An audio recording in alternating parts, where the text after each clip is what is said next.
جتنے بھی اللہ کے ولی گزرے ہیں آپ نے کبھی ان کی زبان سے نا زیادہ میں نہیں سنا ہوگا، میں نہیں. پچھلے دنوں مدنی چینل پہ نا حضرت میر علیہ سنت سے حاجی عمران صاحب نے سوال کیا کہ آپ کے بیٹوں کا نکاح کنہوں نے پڑھایا ہے؟ اب دیکھو نا، اگر میں نے کسی کا نکاح پڑھایا ہو، ان کا پڑھایا ہو، مجھے پوچھے جی کنہوں نے پڑھایا، تو میرا جواب کیوں ہوگا میں پڑھایا ہے. لیکن ہوں اگر رنگ سمجھ آئے نا تو محبت کا اظہار کرنا ہے.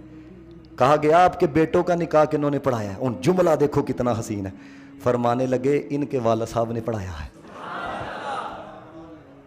مزہ تا ہے جدو بندہ ٹر جانا ہے اسی ادو ماننے آ، جو بندہ زندہ ہوتا ہے اس کی قدر نہیں کی جاتی.